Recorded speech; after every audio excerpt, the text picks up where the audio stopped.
All right. Because comics are cyclical, don't you know? It's true. I mean, it's like we're on the cosmic treadmill is not just a device that the that the speedsters use. It is also a metaphor for comics and how they go nowhere. We are all on the cosmic treadmill. Yeah. Hello, everybody, and welcome to the Elseworlds Exchange. I am, of course, Sal, and with me, as always, is Joel from Caped Joel. Check out Joel for more Joelness. Absolutely, hell yeah, I agree. That's a damn good intro. Thank you. Best Joel, better Joel than the MST3K Joel, big time. Madame Tish.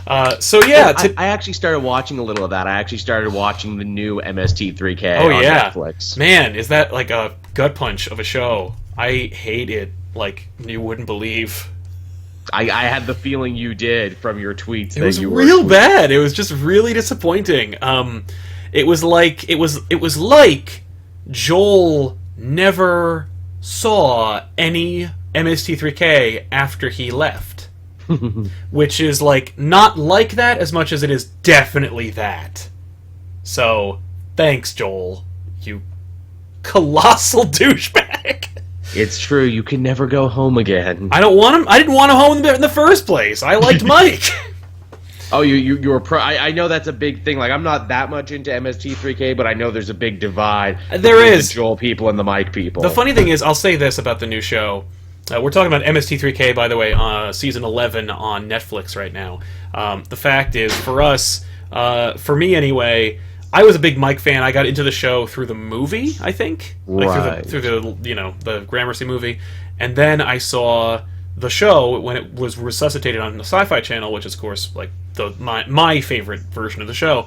But when I desperately wanted more MST3K, the only way I could get it was through like old VHS tapes. So I would get old tapes, and sometimes you didn't know if Joel was in it or not. So I just randomly get episodes that had Joel in them, and even though I preferred Mike, the Joel episode still had value. Even though Tracy Bellew still played Crow, even though I preferred Bill Corbett, the old Joel show still worked and was still funny. This show with Jonah is just garbage. Like, I don't like Jonah. He sounds interchangeable with Tom Servo, who was also replaced.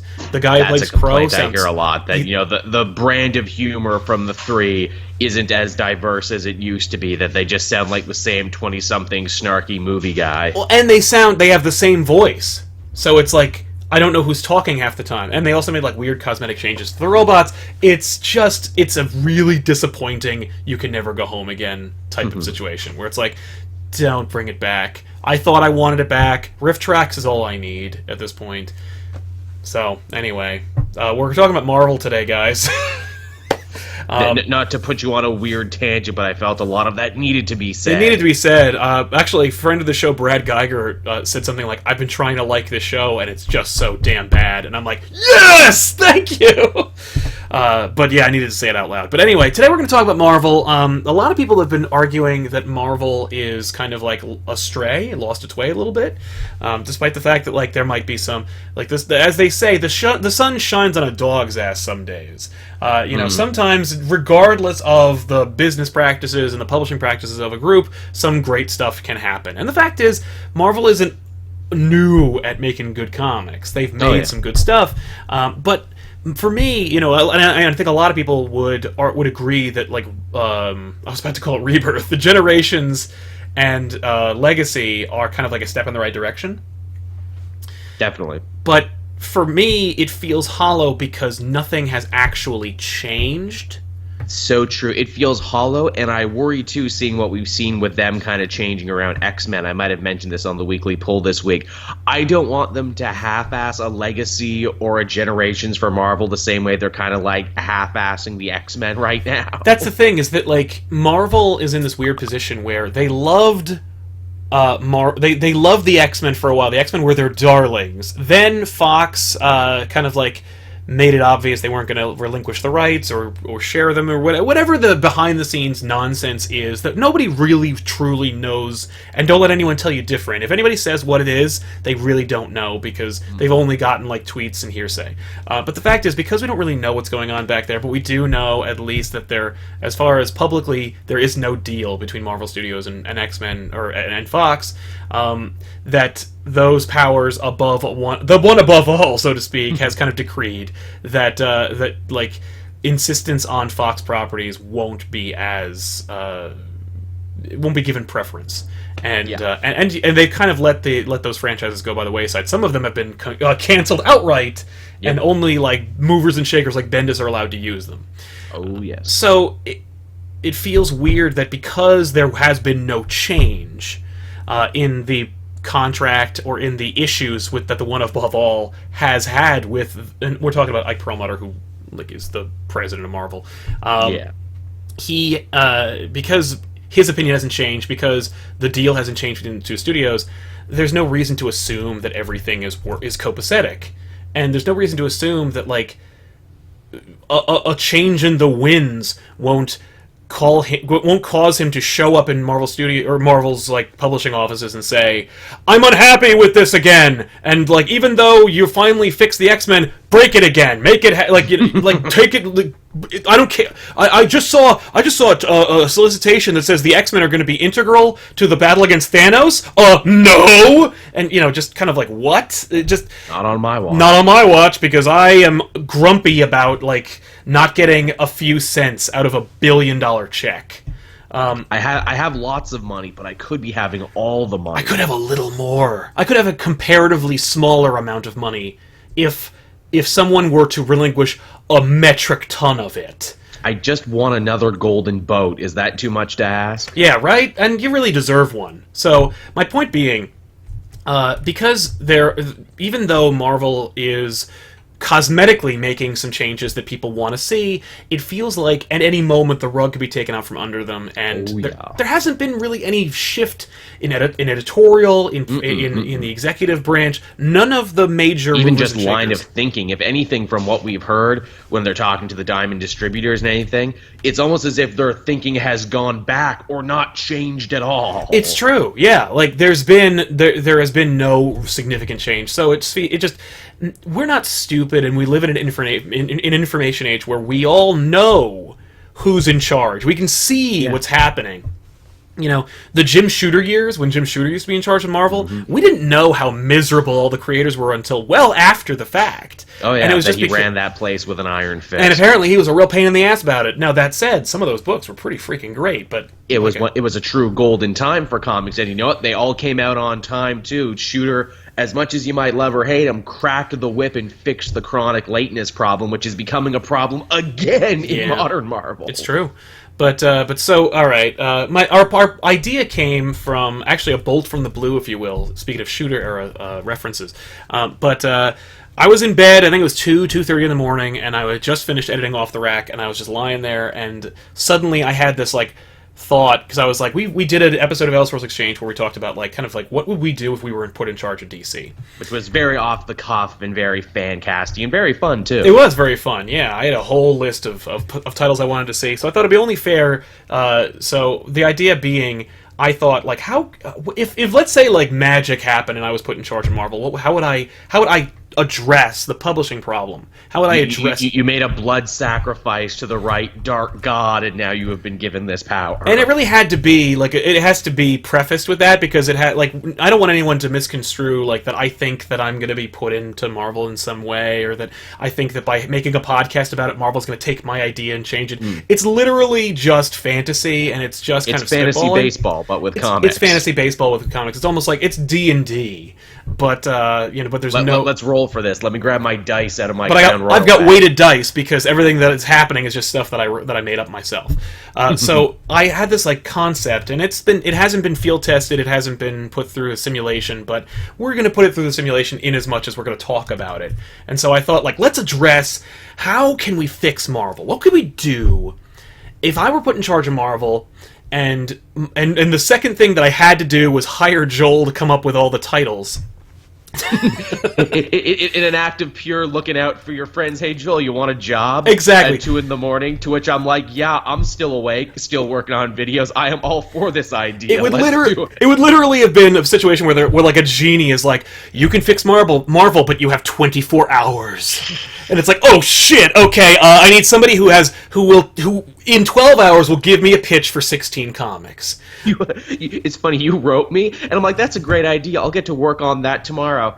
Well, I'm waiting for a video to finish rendering. An hour later, oh man, I've got 16 amazing books right now. So literally, 2:30 in the morning, I grab my phone, I go, Joel, this is the show, and then I just copied all the stuff from my Google Keep, and then I just sent it to him. This is the publishing plan.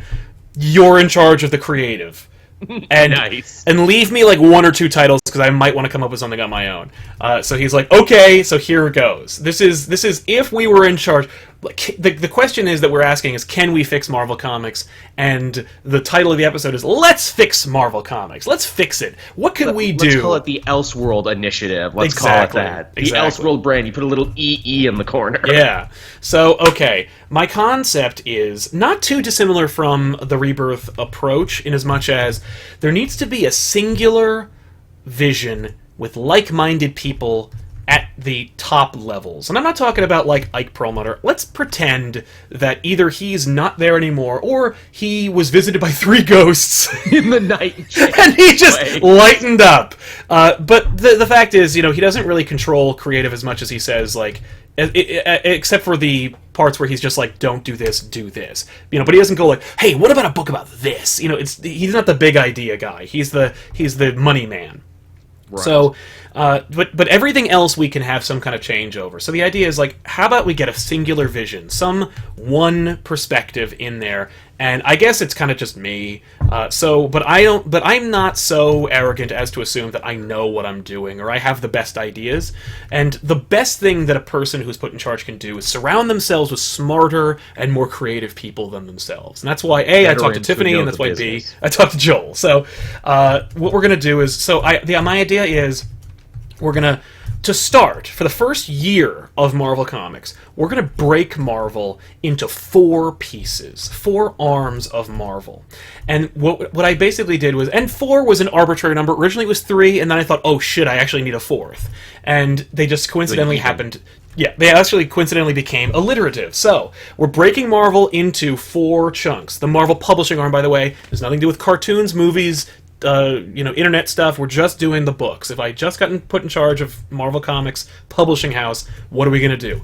I'm breaking Marvel into 4 chunks: street, sky, space, and supernatural. So we have these 4 worlds. It used to be, I remember when reading back in the day, there used to be like the spider editors and the mutant editors and the street level editors. So it's kind of like that, where we're looking at the street level, the sky level, the space level, and the supernatural. Now, what does that mean? It's the 4 pillars of a superhero universe. It's the 4 pillars of the Marvel Universe. The street level, obviously characters like Luke Cage or Spider-Man or Daredevil. Fight crime, they're killable. They maintain secret identities, a lot of them. Typically, secret identities, they can be killed. They usually have some kind of really significant tether to humanity. They usually have like a schlubby type of work-a-day job, or at least a blue-collar job.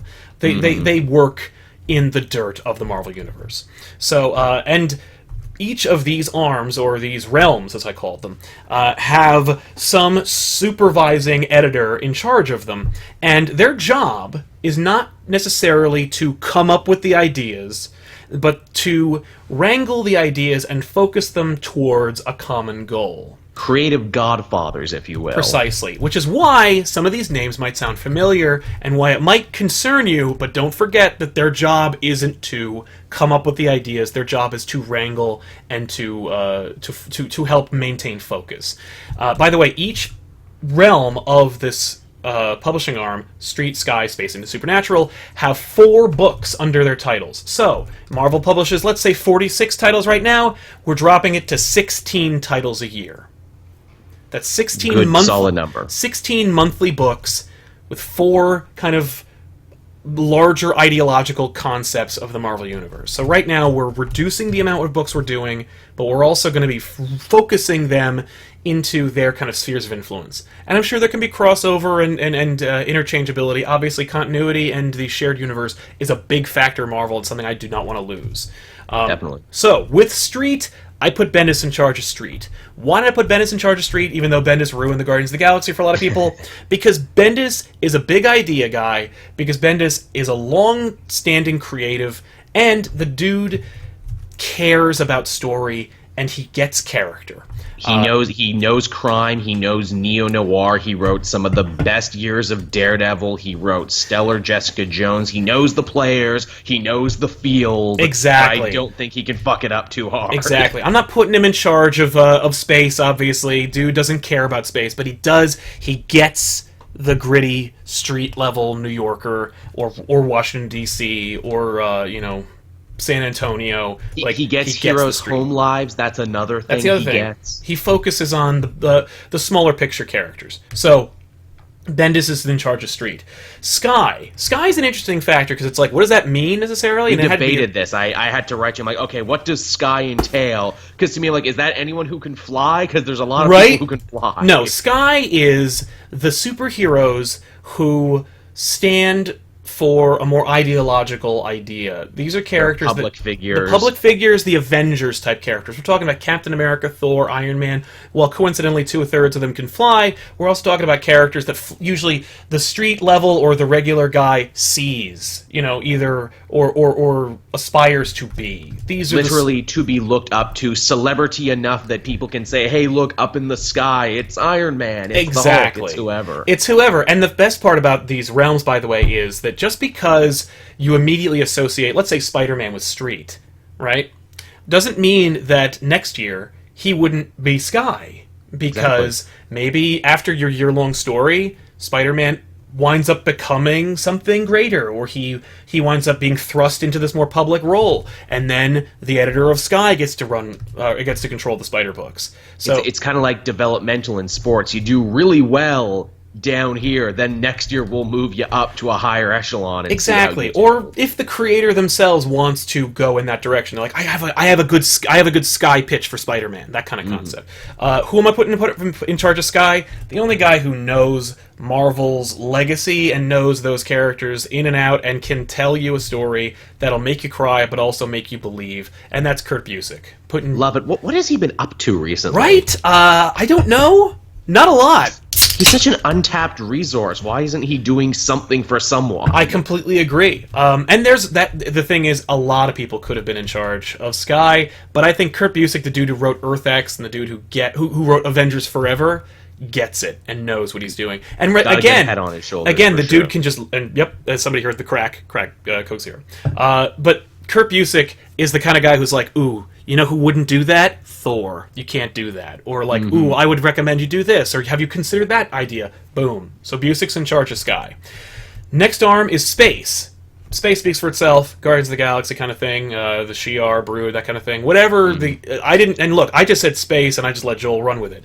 It's a very broad thing, and I definitely put some on here where it's like, are they technically space? Well, they can be, and they have been in the past, and maybe they should be again. Like, about 25 years ago, the X-Men would have been space. That kind of thing. Absolutely. They spent a lot of fucking time. The Phalanx, everyone who loves from Annihilation, everything, they started in X-Men. Yeah. So, and while I was thinking about, like, the bigger ideas, like Dan Abnett could have been in charge of space, I felt like it was kind of obvious, so I went with Al Ewing, because Al Ewing understands he's a good idea because he is taking Marvel's cosmic in directions that people haven't quite seen before. And I feel like if he were given more creative freedom and the promise that what he did stuck and mattered, he'd get to go completely crazy with it. And he's a workhorse too. And his workhorse, dude knows what he's doing, and because he's not in charge of a book, he's in charge of helping to focus everybody.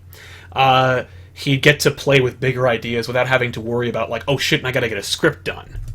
Like definitely. just he would probably be the hardest editor to work for, just because he'd be like, he'd be everywhere. He'd be like, oh, how's that book doing? Like, I just talked to you like 20 minutes ago. He's like, yeah, but I got excited. Detail oriented, you can tell from his stuff. Yeah, and he knows teams and he knows other stuff. Right. And finally, Supernatural was an afterthought, because I was like, oh shit, where's Ghost Rider going to go? Right, Supernatural. And because, what's his name? Because Neil Gaiman made a deal with Marvel recently, and because he sold Angela, and because we were supposed to see some Miracle Man's kind of stuff, I put Neil Gaiman in charge of Supernatural. And by the way, again, the dude can't be trusted to write a script all the time, so just put him in charge of the publishing house. So it's like people go to him and they say, Gaiman, I want to do this thing with Sleepwalker. I want to do a big story. Boom.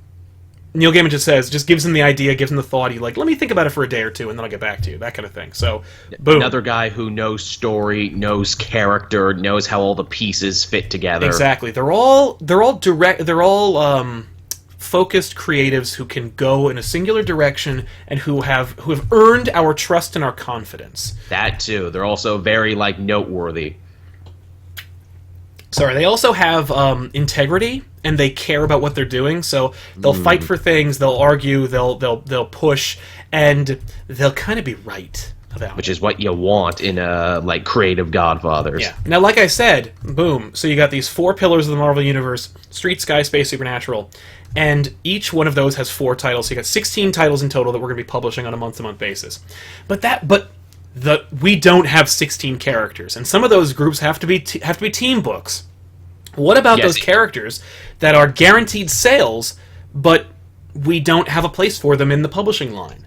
I took that into effect when I did this. In fact, for every tier that I put together, I wanted one standout team for that tier to be representative of them. Also be like, hey, if your favorite character didn't get a book, should really read the team book, because we're going to be cycling people in. They're going to be having adventures. You're going to get a chance to see them, and if the response is good, maybe they'll get spun out into something. In fact, in many cases, I kind of made the mentor-mentee thing also affect a lot of these books that I chose to put together, because that's a thing Marvel has now. They got their older classic heroes. They got a whole generation of younger heroes that a ton of good work has been put in. You don't want those characters falling by the wayside. You need them to stay in the zeitgeist. It's true. And I had another answer for that, but I'll get to that in a second. The idea here is that each realm has a year-long plan and a direction. So rather than have, we have a singular voice, we have a singular idea, that's me, I guess, who's we're going in this direction, but each of the editors or overseers of their realms have this concept that they're okay, I kind of want to go in this direction for this realm. And this could be a small thing, this could be a big thing. It could be but the concept is basically, I want to, at the end of the year, a year of publishing, at the end of that year, I want us to get from point A to point B. And point A to point B could be, I want these characters to grow, or I want these characters to be a year older, or I want these characters to be dead, or in the dumpster, or broken, or retired, or I want them to be bigger and better, and I want to move them over there, or something. But you have to have a direction that you feel every day, or every month, or every bi-weekly period that you're buying comics. You're reading this book, and you're thinking to yourself, shit, where's this going? And you know in your head that it is going somewhere, because we've told you when we had our big summit meeting that this is the plan and the direction. So even and you're also, when you're reading your comic, you're also thinking to yourself what does that mean? You're reading and then you're rereading. You're enjoying the story for what it is, but you also know that deep underneath the surface, it's going in a direction. And so you're thinking that offhanded comment could mean something. It could have ramifications for the year-long story. DC's doing that really well in Rebirth, everything relating to the Button and the Watchmen and the missing 10 years. Exactly. And everything else. They're still talking about that 3 Joker thing. All we know is that the chair says there were 3 Jokers. We still have not seen anything, and everybody is drawing from every freaking angle to possibly solve this mystery. Yep. And you're looking at that from 4 different perspectives. 4 different publishing pillars of Marvel, or 4 different pillars of Marvel, are going in a singular linear direction. And you don't know what that is, and I don't know either, but I'm just telling you, this is the concept. So, the other thing is, creators that are working in that realm have an opt-in, opt-out opportunity at the inception. When you come in, you're brought in to work on this book, hey, we're going in this direction. All this realm you're going to be writing for, it's going in this one direction. Do you want in, or do you want to do your own thing? If you want to go in, then your book will be integrally tied to the direction that this thing is going in. If not, we will do everything in our power to avoid your book being part of the wave that is going in that direction. Because we don't want to hamstring people, but we also want to include you if you feel if you have a big idea, or if your character is big for the story. Definitely. So we got that as well. Then I was like, okay, what are we going to do about the other characters that don't necessarily have their own book? And I've got that covered because it's something I've been touting forever, and it's the graphic novel section. That's like the fifth unspoken pillar of Marvel. Excellent idea. The graphic novel section. We're going to approach it kind of like Earth 1, or if you want to talk about Marvel Season 1. But basically, I want to take high-profile creators who have big idea pitches, who will be considered and approved by a graphic novel editor, their own overseer, who I nominate Mark Waid, because the dude has been editor-in-chief of his own comic book company, and Mark Waid knows story, and again, he has the experience and resume, and he gets these characters. But Mark Waid's the editor of the graphic novel section. I saw this as an excellent way, too, to bridge the gap between a lot of stories that never finished, and also just do cool concepts with characters who might have new stuff coming out soon. Exactly. And depending on what realm the characters that are being written about in the graphic novels fall under, the supervisor of that realm might is given the opportunity to review and read the pitch of the graphic novel. They can pop their head in. To decide whether or not that graphic novel takes place before, during, or after the year-long plan. That Excellent way... idea. And by the way, they don't say, oh, that doesn't work, that won't work into my plan. You just say, that takes place before or after my year-long plan. Or you can say, actually, that can fit in right here, and I can work on that because I know about that graphic novel, which I've read already because it's already done, it's already written, or the pitch is already done. I can fold that in before the books are even published before the year's out. And I'll be sure to drop a reference in there somewhere to be like, hey, this takes place after. I can fold in that graphic novel so it either does work and it does matter, or it doesn't and it's still just a great work on itself. This way, when you announce these titles and you say, like, let's say, I don't know, whoever you have I'm sure you have a great pitch for a graphic novel. Or a number of graphic novels. But somebody somebody comes in and he's like, I got this graphic novel, and they're like, we're doing this original self-contained graphic novel, here it is, it's coming out in the fall. And they go, hey, is that going to fall under the year-long initiative of blah? The interviewer, or the interviewee rather, can say definitively, yes. Or, no it's not, it's its own thing. Or, actually, I can tell you definitively it will take place after this year-long initiative. This way...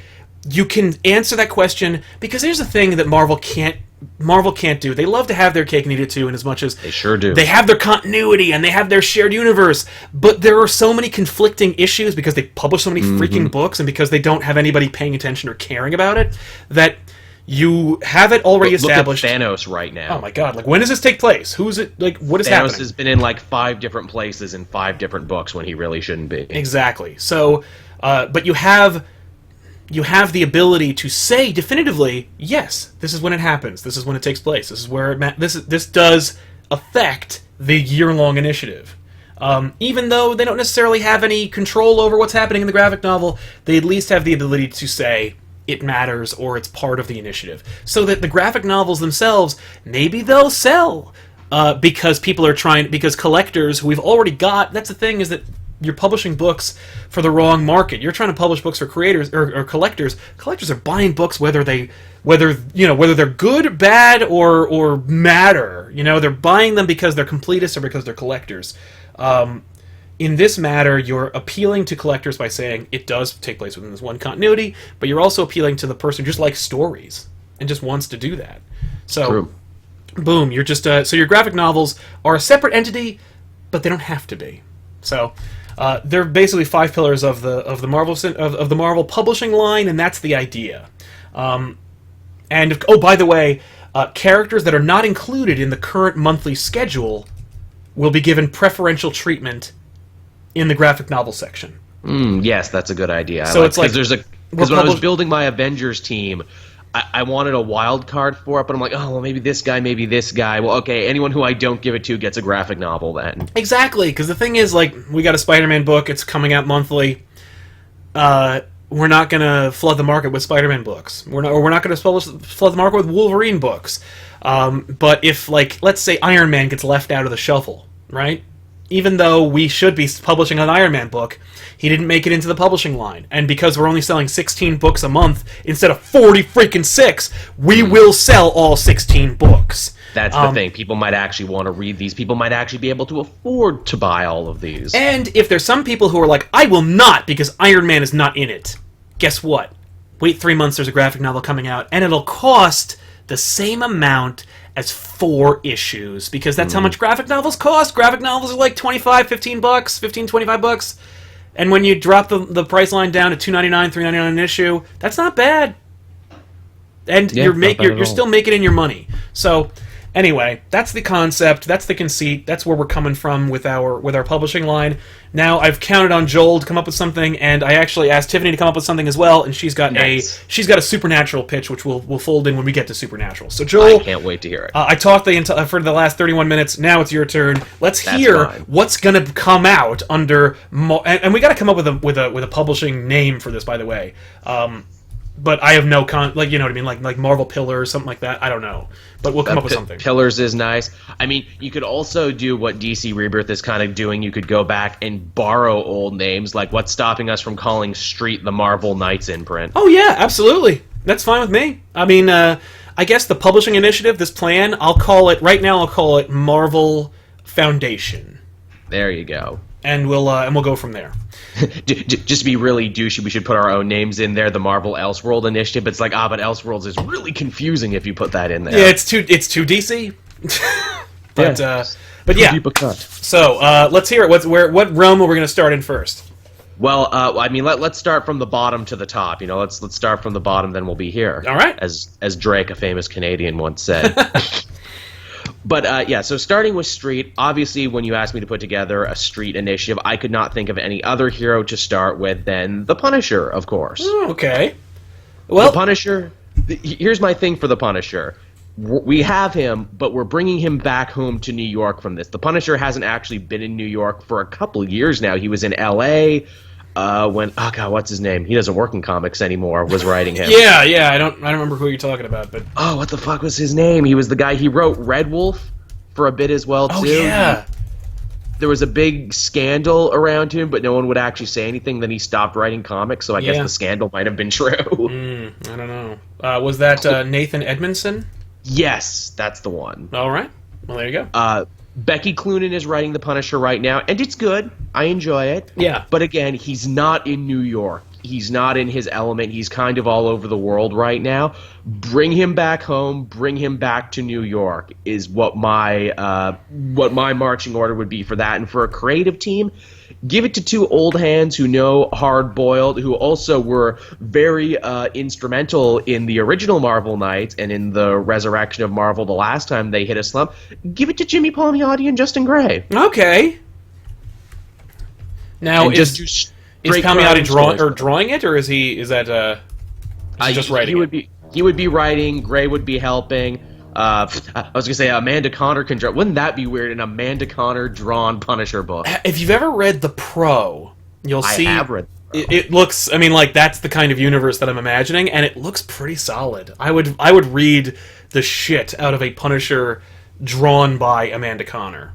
So there you go. And because she's married to Palmiotti and Justin Gray is their frequent collaborator there, it's the Palmiotti-Connor family doing a Punisher book set back in New York, doing just straight-up crime stories. Maybe not quite as, like, dark as the Ennis stuff, but at least like Marvel Knights. Yeah, yeah. Well, like Ennis's early work with his Welcome Back Frank era. Yeah, we're heading to the Welcome Back Frank era. It's dark, it's messed up. It can be occasionally weirdly funny sometimes. I think Palmiotti is able to capture that too, where it's almost like itchy and scratchy levels of violence. Totally. Can do that, and you can bring back a bunch of characters who aren't dead. You can bring back Barracuda and the Russian and probably Jigsaw. You can do something with him in this. Hey, listen, Bendis put him into Infamous Iron Man this week. Did he really? I didn't read that yet. He's in it. Oh my god. Bendis likes Jigsaw, because Bendis also used Jigsaw during his Daredevil run. Yes, he did. And let me tell you, well, it's because the Hood is there, and he had Jigsaw in the Hood chat. But of course, because the Hood with his cadre of D&C listers yes. always gets the e-bite. Big time. So, okay, as far as the 4 books being published under Street, one of them is Mainstay, probably the streetiest street hero, Vigilante. It's a dark yet peppy looking, it's a beautiful, fun looking Punisher book. Definitely. And I even thought of it like a subtitle for it. The Punisher, The War at Home, because he's coming back home to New York. Okay, and I guess for the year-long endeavor, it's just Punisher kind of like seeking his roots and kind of seeding his roots, getting back into New York. There's that, and then I also remember the pitch I had a long time ago. In fact, someone made fan art of this. I want the Punisher to start coming upon crime scenes where a bunch of criminals have already been murdered, and up on the walls and up nearby, there's the Vietnamese character for punishment. And he's like, do I have a copycat? Is someone around killing people in New York? Is someone stealing my shtick? And then we eventually tell the origins of the Vietnamese Punisher, the Viet Cong Punisher, who Frank met during the war. Although I guess it can't be Vietnam anymore, can it? Because he'd be too old. He would be pretty old. You could make him, I mean, like, it depends Desert Storm 1. Yeah. It's still, let's yeah. Depends on how old you want to make Punisher, but yeah. Basically, I want to introduce a new villain who is a dark mirror to Frank Castle, who he met during the war. And the big thing is that this mystery villain is killing other criminals before Frank can get the chance to, basically trying to goad him into a conflict. Mm-hmm. Saying, come back to the place it all started. Come back to the place the Punisher was born. We never got to have our battle. Let's have war forever, you and me. Okay. And that's why it's called The War at Home. Where do you want Punisher to end up at the end? What's the... Again, basically, it's a story of like, I'm pretty bad, but at least I'm not this guy. Okay. Like, this is the true level of megalomania that could happen to me if I became this other guy. So it's almost like you have Punisher in kind of like a dark place in the beginning, and by the end, he's like his kind of purpose is reawakened, but he's also kind of like more okay with it. Yes, yeah, it's a reawakening of Punisher's purpose. It's like, you know what, there will always need to be a Punisher because there will always be men like that in the world. Right on. But there'll also be men like me. Okay, all right, I'm reading that. I'm buying that month to month now. Here we go. And of course, we can draw him to look like Jon Bernthal because he's got a Netflix series coming up, so Frank will magically start looking more like Jon Bernthal. Fine. I mean, like you make a chiseled jaw white guy with black hair and you're done. Like, it doesn't matter what Frank looks like as long as he looks like some variant on what he's been looking like forever. It's true. He's the most no frills in terms of costume. Does he have the skull on his shirt? Perfect. He can wear literally anything Literally, else. And yeah, that's my only provision. I'm like, okay, Joel, I'm going to take this pitch, but he has to have the Punisher logo. That's fine. I appreciate that. Can I make one addition just because I'm just a jackass and I'm drunk with power? Can I have at least one issue where he wears the old uniform with the white boots and the skull teeth ammo belt bandolier? Like just one issue maybe where he needs to wear it, something like that. That's an excellent idea. Here's the thing. This new mystery villain blows up his safe house, which means Punisher has to go really lo-fi. He has to get the battle van out of storage where that old costume is, and he has to wear that and drive around in it. Okay, and listen, he can go through the shit and get it all torn up, and then he has to just throw on a coat and just put some pants, and he's like, I don't know why I had a uniform originally, but this is my uniform. It's just the face of death. But anyway, yeah I'm down. I'm all right. It's funny what you find in your closet. Yeah, I like that. All right, let's do it. Do one of those stories. All right, what's next? What's next in the lineup? Keeping with the trend of street level and keeping with the trend of Bendis, I have a Daredevil book. Surprisingly, makes sense. He's doing really big on Netflix right now. Another thing that kind of informed my choices when doing these books is I assumed a lot of these would be a reaction to Secret Empire, whatever that ends up being. And again, we're only a 0 issue in. We don't know how it's going to end, but this is like my wheels turning in my head of how I think it's going to end. Yeah. Where I think a lot of characters are going to be. I call this pitch Daredevil Hell's Kitchen. And the idea is that Hell's Kitchen was hit harder by the battles of Secret Empire more than any other borough in New York. It was basically steamrolled. And as we join the comic, Matt Murdock is digging through his dad's old gym, trying to find his trophies, trying to find his gloves and everything, because the area is it's been glassed, essentially. Okay. By Captain America and the Secret Empire. And he's like, you know what? I need to be more active again, not just as a superhero, but Matt Murdock needs to work harder than ever before to rebuild Hell's Kitchen, to rebuild my home.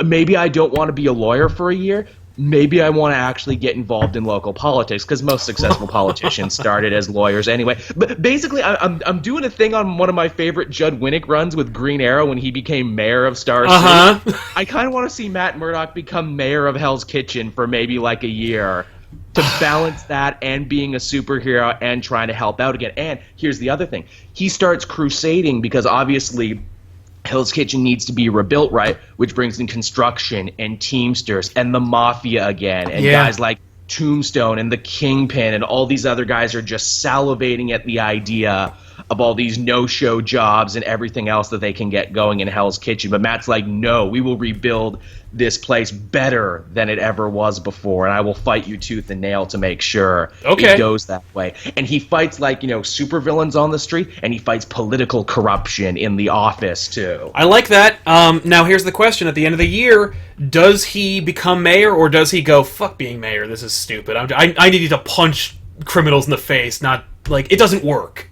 I'm not there yet. I don't know if he will ultimately be disillusioned with politics or if he'll keep up with it. Eventually, Green Arrow was disillusioned with politics and just didn't want to do it anymore. Okay.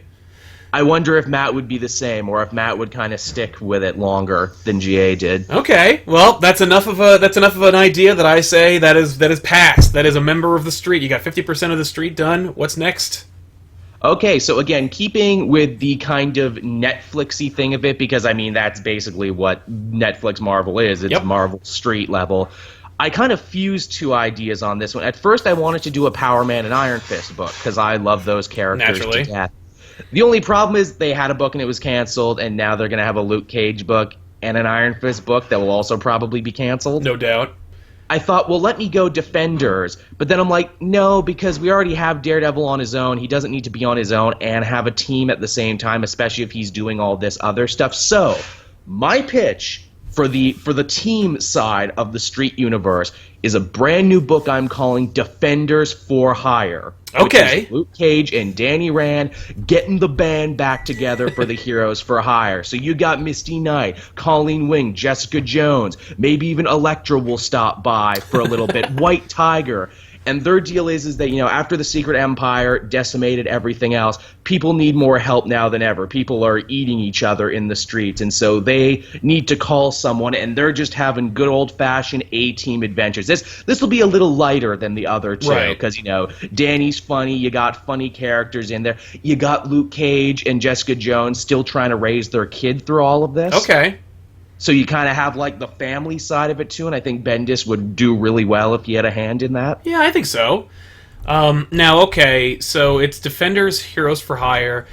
Is it one stable of a cast, or are they rotating? Or are the characters that will pop in and out? Will you see, like, a couple of cameos? Like, will Patsy Walker be a guest, She-Hulk, that kind of thing? Or is it, like, we're looking at this core group, like, kind of like Exiles, we're looking at this one group of people through a microscope? I'm thinking, and this kind of goes for all my team books, it's the Trinity. It's Luke, Danny, Jess.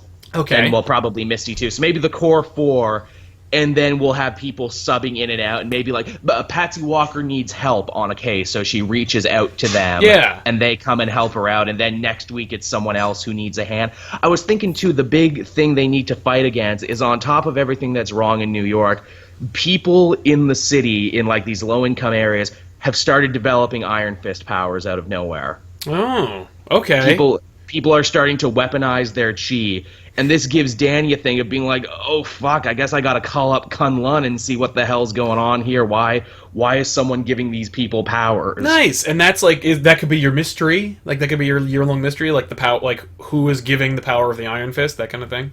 I think it would be a good way to maybe bring back Davos, the Steel Serpent, and be like, yes, I've opened an evil foot-style dojo underground in New York, and I'm training people in the Dark Iron Fist to undo you, my most hated enemy, Danny Rand. And, I've got a cool team of kung fu guys, and you got a team, and we're eventually going to clash at the end. Now, who is making this book? Ooh, that's a good question. Man, I really love David F. Walker. I think he really got screwed out of the book. I think he gets the comedy, he gets the family angle. I don't know how he would do with the magic stuff, but I know he definitely got, like, the kind of exploitation movie angle. I'd probably give this one to Walker unless you had a better pitch. I mean, who's someone else who has history with the heroes for hire in these characters and who would be able to do a good job with them? That's a good question. Christos Gage, because I'd put him on anything. He's great. When he would be like, okay, whatever you want me to do.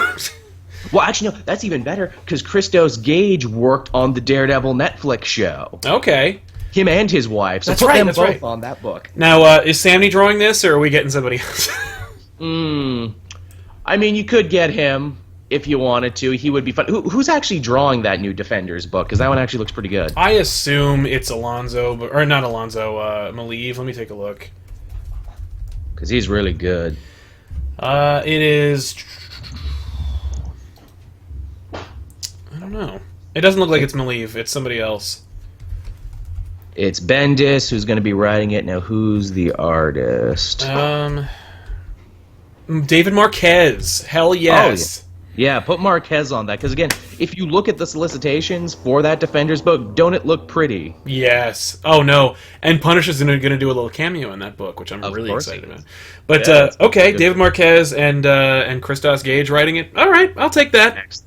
I'll put David Marquez on anything. As long as his wife doesn't get pregnant again, I'm totally fine with it. Oh, I forgot that happened. Yeah. So, okay, you got 2 solos and a team book. What's your 4th?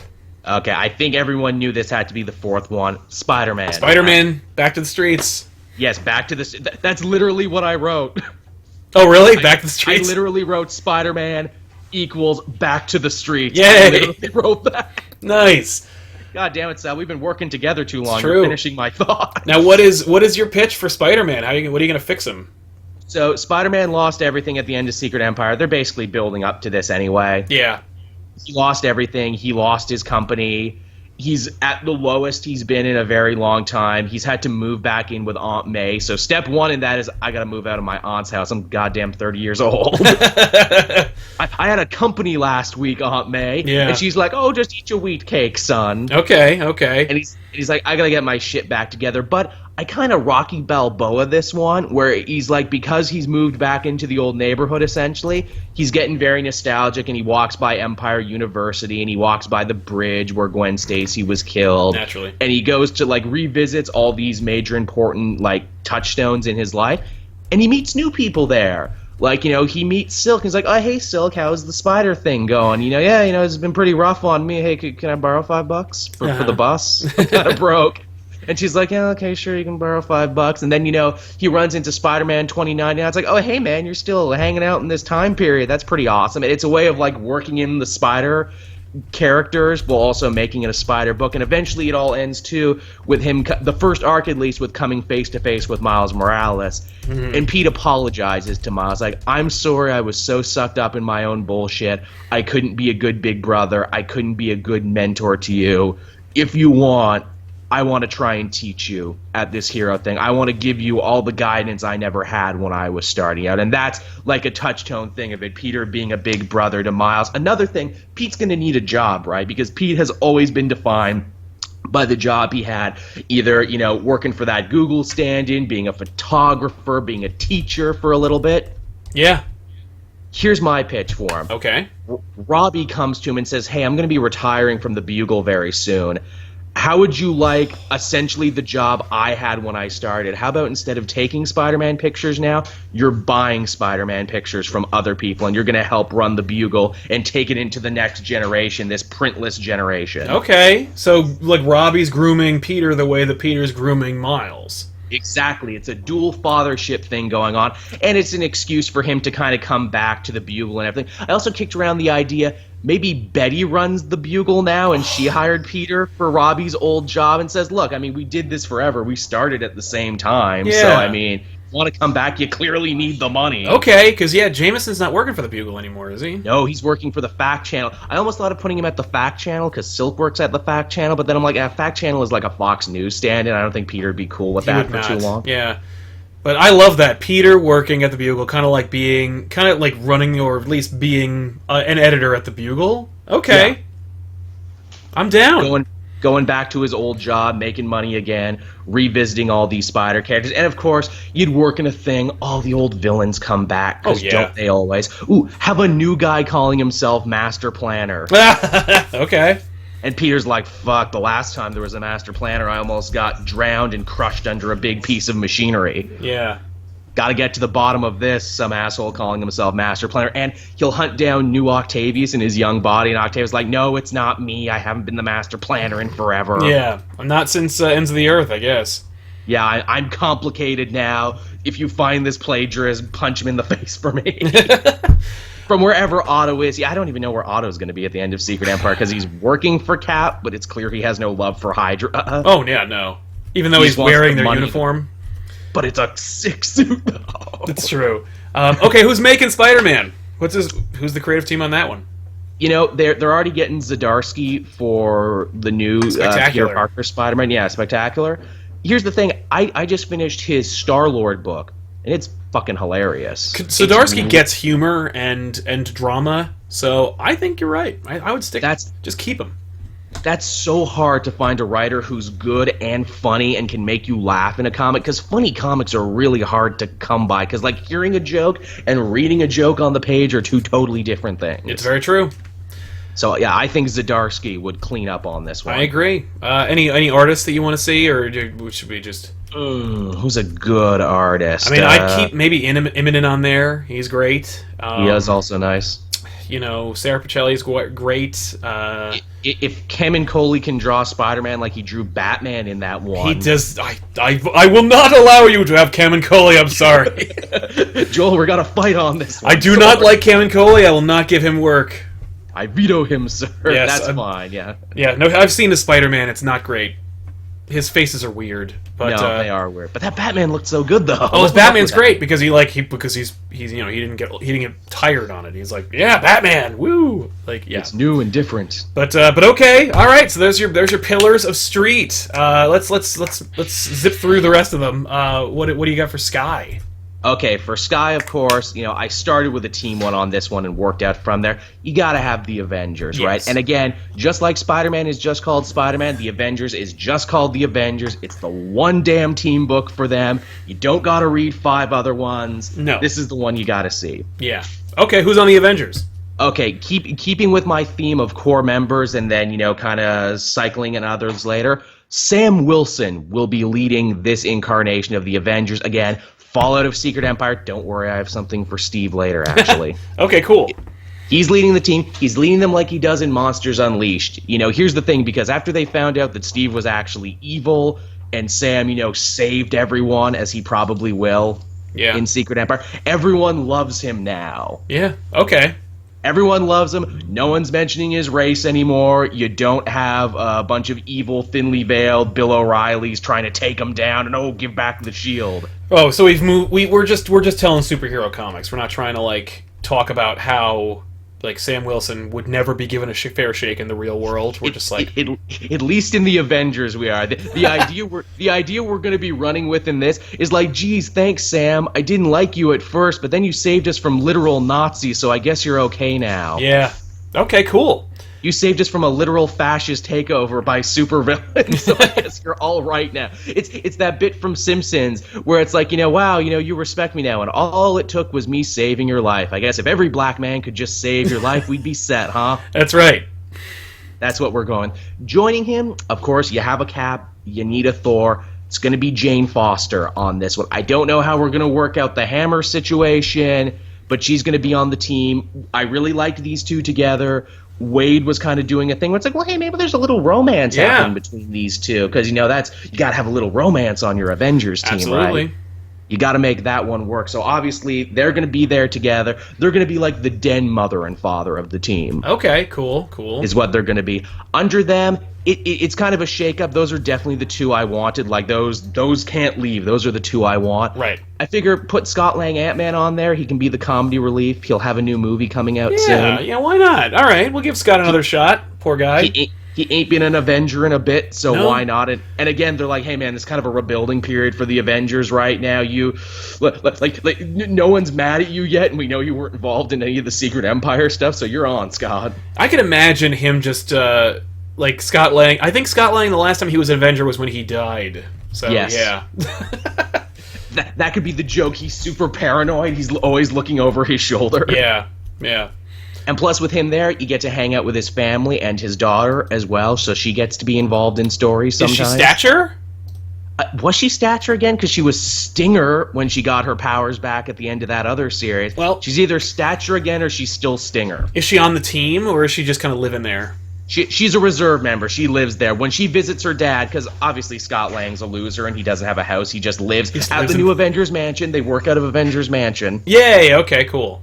They took that back. They're like, look, we need a new public front now, guys. We need to actually show people, hey, we're out here, we're working for you, we're doing good. Right.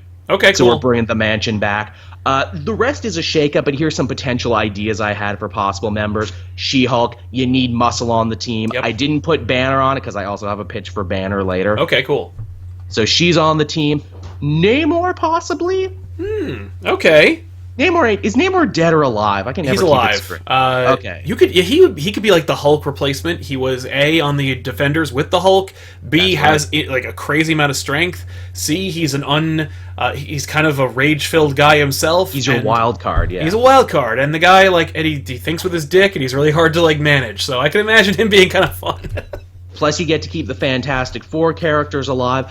I also kicked around putting a Wolverine of some variety on there. Either Old Man Logan, either Wolverine is back to normal. Because Wolverine hasn't been Avenger in forever, and I think it's time again. Okay, cool.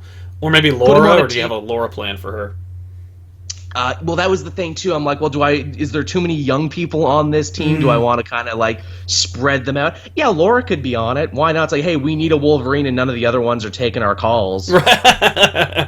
So how'd you like to be an Avenger? And she's like, hell yeah. And also, here's the thing. I don't have much in the way of X-Men. I have one X-Men pitch later. Okay. But having her on the team lets you kind of be the mouthpiece for the X-Men, and we can go visit the X-Mansion and kind of see what they're up to. Be like, yeah, they're alive. They're doing shit. We're just not hearing their adventures. Yeah, that's fair. If you have one X-Men pitch, we're good. Because X-Men don't need more than a book.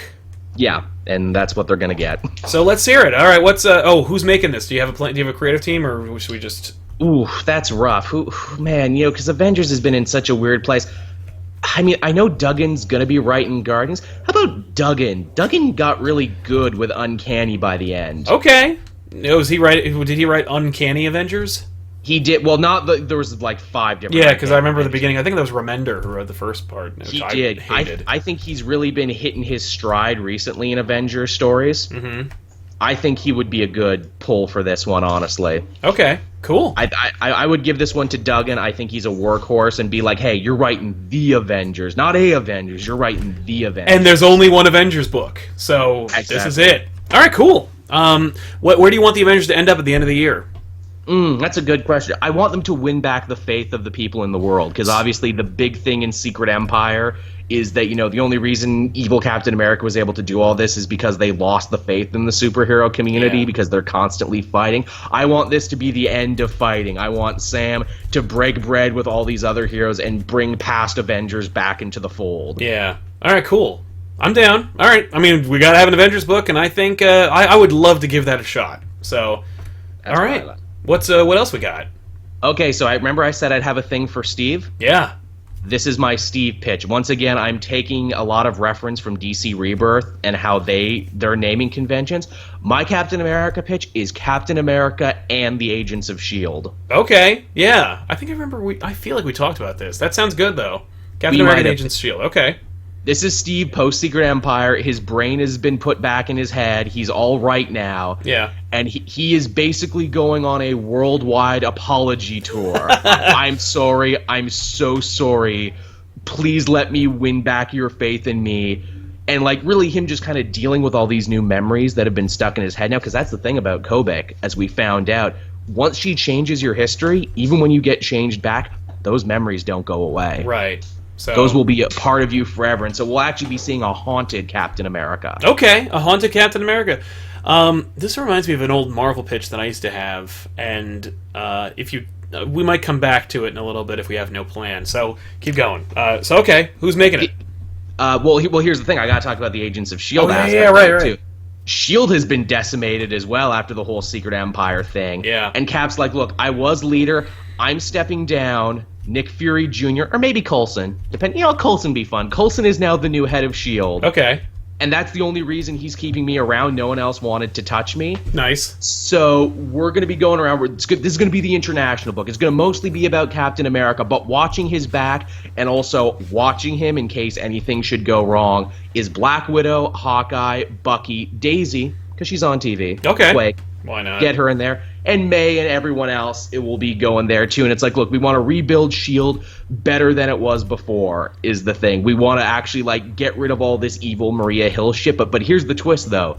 Maria Hill is like in a secret Black Ops S.H.I.E.L.D. prison for all the crimes she committed. Yeah. But it's a nice prison because she also found out the truth about Captain America. And they're like, we can't let you go, but we also can't reward you either. So they're like Hannibal Lectering her. So whenever Coulson or Cap has a problem, they go to her cell. It's like, hey Maria, what should we do in this situation? Uh-huh. like if you were the head of S.H.I.E.L.D., what would you do here? Right. Okay. And then when she gets too evil, okay, we're gonna stop just slight of that thing. Of you being too evil, we're gonna stop right sight of that. Okay, I'm down for that. Cool. Captain America and the as- Agents of S.H.I.E.L.D. I like it. My idea is I'm like bringing together the best parts of Secret Avengers and S.H.I.E.L.D. and putting it in one. It is a Cap book, but it's him within the world of super espionage. Yeah, I like it. I'm cool. I'm down with that. Sounds And good. as far as writers, I think the writer on this one should be obvious. Nick Spencer took the toys out of the box. He should have a chance to put it all back together. Okay. All right. He should have a chance to return to the status quo and also be like, hey, I can write a traditional Captain America too, guys. Right. Okay. I just don't have to write crazy Hydra undercover Cap. I can write a good one too. All right. I'll allow Nick Spencer to write it, but I will say that this is his last year, and he has to He has to put them in a different place by the end of it, and give it to somebody else by the end of the year. I think that's very fair. I think that's a very, and he'll probably want that too. He's like, good, let me be done this, and then can I write something funny? Exactly. Yeah. Can I be funny again, please? All right. What else have we got? How many Sky is that? Is that 2? That was 2. Okay. Keeping it up in Sky, we have King Thor and the world of Asgard. Oh, okay. So Odinson is back now, and as if you've been reading the Thor books, friggin' Asgard is in a state, man. There's civil war. Kull the Serpent is working for Odin again. Thor comes back and is like, no, all of this is wrong. This is bad. You've been giving my girl Jane trouble this whole time. There's war on the horizon with Malekith and everything. Asgard needs to put their best foot forward in all the realms. Okay, Dad. Okay, Odin, you win. I will be king now. Okay. But only for a year to fix all of this. All right, cool. Yeah, I'm down. And Odin's like, a year. I said the same thing when I became Odin and I took over from my dad. The power will corrupt you, son. You wait and see. I like that. Okay. Now the question is, does it, or is he like, or does he feel the strain, or is it like, yeah, where does he end up? I think he'll feel the strain. He might be forced to kind of do a couple Thor things that he's not exactly a huge fan of. Mm-hmm. He kind of does understand Odin a little bit better at the end of the year, and they kind of have like a touching father-son moment where it's like, you're right, man, this job as king, heavy is the head that wears the crown, man. I that. I feel you, Dad. And also, too, this is a way to work Loki back in. Yeah. And I like what Aaron is doing with Loki now, where he's like a double, triple, quadruple agent where you never know what side he's on. That sounds good. And he's like, look, Loki, man, I know you're probably going to hate this, but you got to be my right-hand man on this one. You got to do the shit I can't be seen doing to try and help out the realms and try and keep peace. Can you do it, Loki? Can you actually work with me on this? I like that. Okay, cool. And of course, you never know. You can't trust him. I assume Jason Aaron is writing this book. Oh, yeah. I mean, obviously, it's not Jason Aaron on this. I honestly could not think of another for it. And here's the thing. Aaron's teased the idea of Thor becoming king. Yeah. So of everything I've mentioned, this is the most likely. No, it's true. I like it. King Thor and the realm of Asgard. I'm down. That's a good Sky one. Is he just fixing Asgard, or is he also like doing some time on Earth? Well, here's the thing. Like, he wants to go back to Earth. He wants to hang out with the Avengers again, but work keeps dragging him away from it, and that's another part of the book where it's like, am I losing the human side of myself? Am I losing the Earth side of me and just becoming full cosmic, full Asgard? Will I ever get to go back to Earth? Okay, I like that. Will I ever get to see my Avengers friends again? I don't know. Yeah.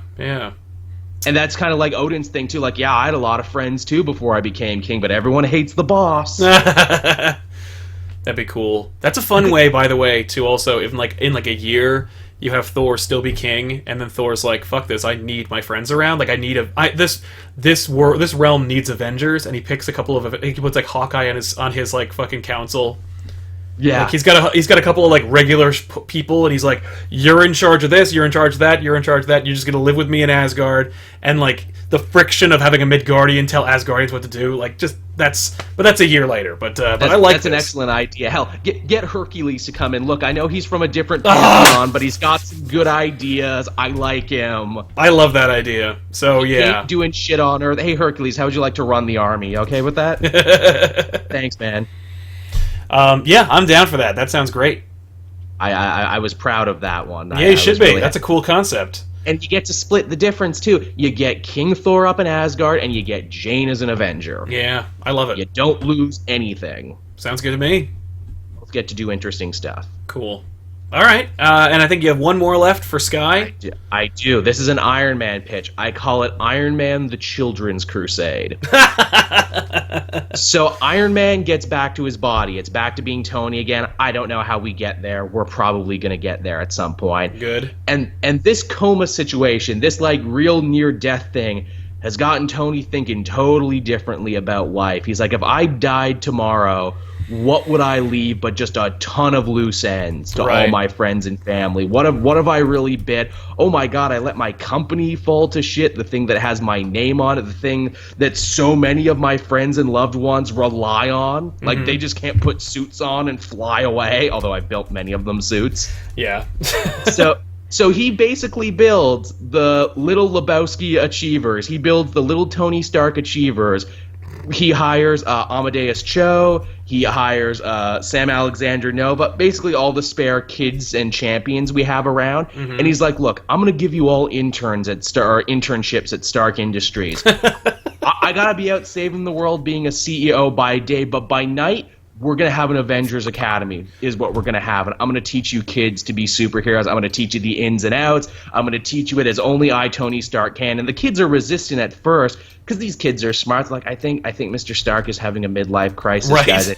I think he's trying to hang out with the young kids again. I think he's trying to be cool. What do we do? Do we say it would be rude if we said no? Yeah.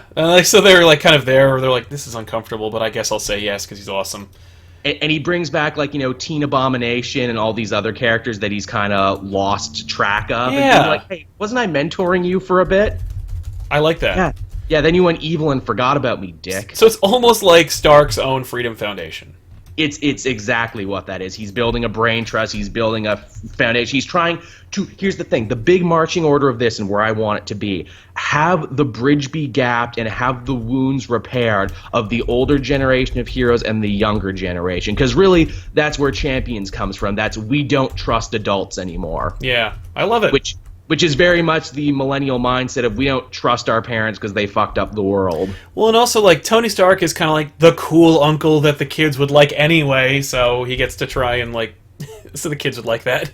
Exactly. It's like, let me try, guys. Hang out with me for a year, learn some shit from me, we'll have some adventures. And again, like, he takes interest in everyone. Like, one arc will be him trying to help out Amadeus Cho with his problems. The next week will be him trying to help out Sam Alexander. Hey, Sam, lives kind of under the poverty line. Wouldn't it be funny if Stark showed up? It's like, I just gave you a bunch of money. Yeah, that'd be cool.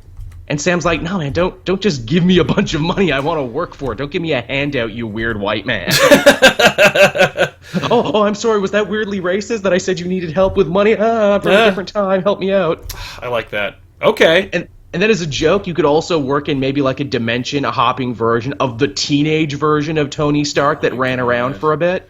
That'd be fun. Like, he can stop by for an arc, and the kid's like, really? This is what you were like when you were young? It's like, well, when I was old and was young again, it was a whole thing. Okay. I'm in. So that's my pitch. That's my pitch for him. That sounds great. I love it. Cool. Where are we? That's Sky. So Cosmic. So, Cosmic, yes. Space. Yes, Space and Cosmic. All right. Now, again, starting with the foundation team of this, they're going to have probably the biggest movie next in like the next couple weeks. Yeah. You got to have Guardians. Yeah. No, you got to no have question. them. But here's the thing. we're going back to the Abnett era, where the Guardians are, they're cool rebels and they're cool outsiders, but they're also part of a much bigger Marvel galactic universe. And in fact, they kind of have to take a walking tour of all these different characters, because my idea is at the end of Secret Empire, the Guardians, once again, they really distinguish themselves. They do something really cool, and everyone's like, yeah, we really respect you now, Guardians. You're awesome heroes. And they're like, yep, we sure are. Time to go back to business as usual. Only they find out Guardians franchises are starting to pop up all over space and be like, yeah, we're the Milano 2, we're the Milano 3. And it's like, characters like Moondragon and Mantis and like Puck the Space Troll and shit. Okay, cool. All formed these different teams, and Peter Quill's like, whoa, I did not sign off on these. Right. Who the fuck are you reporting to? And it's a big mystery of trying to find out who's starting these fake Guardians franchises. Mm-hmm. And by the end, we eventually find out, it's the Guardians 3000, the original team. And it's like, well, technically you guys ripped it off from us. Yeah. So okay. We're hopping on this one. Means you get to have Yondu back in there. And then we do a twist within a twist, and you find out it's not actually the Guardians 3000s. It's the Skrulls and the Super Skrulls who are masquerading as the Guardians 3000. Okay. That's great. Is that that's like the cliffhanger of the end of the year plan? That's what it is. Oh shit, it was actually Skrulls. They're actually trying to get Skrull agents all over the place. The Skrulls are threats again. Oh my god, that sounds great. I'm down. And it's because the Skrulls, the last time you saw them was in Secret Invasion, where they were, with like a race without a country, and they're just kind of like fucked, and they're all kind of like grounded. They're on Earth, and this is like, no, it really cements them into cosmic realm. They're space. They're aliens. Let's deal with them being in space. I love it. I'm down. I love that. It also means you get a new version of Super Skrull who has all the powers of the Guardians. Oh, that's a great idea. Now that's a moneymaker right there. Now here's the question: Is it's Dan Abnett's like world? Is Dan Abnett writing it? I think it's only fair to at least offer it to him, or Geffen. Geffen had a big part in all of this too. Yeah. Okay, cool. And I would offer it to those two. And I'm sure Al Ewing will have a couple of great ideas, or at least help them, foster those concepts and be like, go for it. Just. Hey, is Lanning still working doing art? Can we get him to draw it? I don't know. Let's see. Hey, Andy Lanning, come back and draw my Guardians book, please. I hope so, man. He'd be great. Once again, taking pages out of the DC Rebirth thing. Familiar creators and artists on new projects. Yeah. Now, I will say, with your Spider-Man book, I would like to toss out this idea just because he is... I've been seeing McFarlane do a lot of different art on his website lately. I would like to just be like, just going back to Street really quick, I want to have the... how like Alex Ross is doing all the amazing covers? Oh, yeah. I want to have Todd McFarlane do the variant covers on the new Spider-Man book. That's a moneymaker right there, and it is. And just you like Todd, you don't have to read the book, you don't have to know anything about it. Just draw just play with drawing Spider-Man. I'll tell you who's in the issue if you want to do a variant cover like that evokes what happens within the issue. But for the most part, just have fun with it. Just play with it. Draw what you think is cool pictures, Todd. Exactly. Just get some classic creators people really, really love and see them in there. So yep. Anyway, okay, so Guardians, obviously, first leg. Give me a couple other ones, and give me these short versions because we're on. Okay. Again, this should really have been a 2-part show. It's true. It really, I didn't think about it, but I don't think people would have hung around for it that long. So let's just keep it going. Okay, I'll quick these. Okay, so again, the way the winds are blowing, you even mentioned it yourself. Fantastic Four might be coming back, so obviously we need a cosmic Fantastic Four book. I call this one Life on Mars, and the deal is that the Fantastic Four are back, but they're not ready to live on Earth yet. They build a new Baxter building on Mars, where they essentially take up the job of the Ultimates of policing and monitoring the multiverse and dealing with threats from the negative zone and all these other things. That's a great idea. And you get into a family drama of it where, Sue and Johnny, they're all happy to be back together. We kind of want to go back to Earth, Reed. I mean, we've been tooling around doing all this other stuff. Earth's kind of our home and shit. Do you really want to raise your kids in space? He's like, I mean, is it any different from what we would have done anyway? Yeah, and I like that's that. The big thing with it. And they fight all the classic Fantastic Four villains. Annihilus comes back. Yeah. You get all of it. Is Doom still a good guy? I don't know. I didn't factor Doom in a lot to these. I think by the end he has to be, though. But I want a really good reason for why Doom turns back to the dark side. I don't want it to be ham-fisted and being like, well, everything went back, so you had to go back to. I want to honor the actual development he had. Okay, I'm cool with that. Fantastic Four, who's doing it? I mean, I don't think Hickman would do it. I mean, I want him to, but I don't think he would do it either. But at the same time, too, do I want to wait a year for this to get good? It seems like, a year's not good enough for me. No, it has to be good now. I mean, like, I would ask Hickman, like, I definitely, like, look, we're doing doing things different, John. I promise you'll have a good time. But, like, at the same time, yeah, we don't have time for the long game, dude. We gotta get this moving. Who else has had really good Fantastic Four runs? I mean, like, Mark Waid did a good Fantastic Four. But he's a Godfather. But he's a Godfather now, so he can't be a Godfather and right. That's a conflict of interest. It's true. Let's see. Oh man, it'd be cool to maybe it might be cool to get what's his name, John Byrne to come back. That's good. You know what? James Robinson didn't have a fair kick at the can when he started doing it. It felt like Marvel really stopped giving a shit about the Four when his run started, so he got no support. Let Robinson come back and try it this time. I'd be down. This time with feeling. Yeah, go for it. Give it up, James Robinson. Why not? I like that guy. He's doing Cable, but he should be doing my fictional Fantastic Four story. And what's the fourth one? That was only the second one. Oh shit! Wow. I got two more, but okay. Okay. Want to do the villainous side of space? I got a book, Thanos and the Blackguard. Okay. Yep. Thanos rebuilding the Black Quadrant of space, becoming the tyrant again. It's a rags to riches story. His son beat the crap out of him in his own book, and now Thanos is hungry like he's never been before. He's gonna crawl his way back to the top on like a mountain of bones and shit. Okay, I like it. I mean, like, we gotta address Thanos anyway. People are gonna want to read about him because he's a cool character, and also he's like, you're not gonna be able to get away with it, get away from him for the next couple of years. Mm-hmm. So why not? Yeah. You can invent new Black Order members, or you can bring back guys, but I think he killed Corvus Glaive, and I think Black Swan and everyone else is dead. Okay, new team. He's also recruiting a new team. He's like, I need to find the vilest, most hate-filled beings in the universe to stand by the side of Thanos. Okay, and what is his, what is the plan? Where does it go? Rebuild his empire, get Lady Death back interested in him, and find that Infinity Gauntlet again. Oh my god, you're gonna bring it back? You're gonna have him be like, let's do the Infinity Gauntlet again? He's like, I was so close that last time. I bet I could do it again. And, we time it with Infinity War, too. Oh, totally. Yeah. We don't totally retread it, but say, Thanos is like, you know what? If I get these other two things done, I think I need a good scavenger hunt is what I need. Yeah, that's that. Thanos at his best is always looking for something. It's true.